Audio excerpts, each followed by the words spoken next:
జనరల్‌గా ఇంతకుముందు చేసేది ఏది మనకు నోటీసులు ఇచ్చారు. లేకపోతే వాళ్ళు దీంట్లో ఏమైందంటే చాలా సిస్టమ్స్. ఇంకోటేంటంటే ఈ చెరువులు, ఈ బిల్డింగ్స్‌లో వచ్చేటప్పుడండి మనకి ల్యాండ్ రిలేటెడ్ ఇష్యూస్‌లో 4, 5 డిపార్ట్మెంట్లు పనిచేస్తుంటాయి. హైడ్రా అనేది ఇప్పుడు గ్రౌండ్ లెవెల్‌లో కావాల్సిన పేపర్ వర్క్ అంతా అయిపోయింది.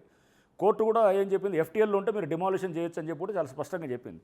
సో గ్రౌండ్ లెవెల్‌లో ఇప్పుడు ఆ పని హైడ్రా చేస్తుందన్నమాట. అంటే మీరు పేపర్ వర్క్ అంతా జరిగిపోయింది. లేకపోతే ఎక్కడెక్కడైతే గనక మనకి ఎటువంటి కోర్టు అడ్డంకులు లేవు అనుకుని నిర్ధారణ చేసుకున్న తర్వాత ఆటోమేటిక్గా we are going for demolition. So మనం చెరువులు కాపాడుకోవాలి.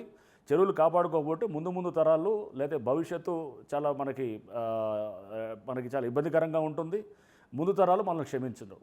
అది మనం గుర్తుపెట్టుకోవాలన్నట్టు. ఎన్నో వేడుకలు, పెళ్లిళ్ళు, ప్రతిష్టాత్మక కార్యక్రమాలకు వేదికైన ఎన్ కన్వెన్షన్ కూలిపోయింది. ఎందుకో ఇప్పటికే మీకు అర్థమైంది కదా. హైడ్రా కమిషనర్ రంగనాథ్ చాలా క్లియర్ కట్గా చెప్తూ వస్తున్నారు, ఆక్రమణలను సహించేది లేదని. ఇప్పుడు అన్నట్టుగానే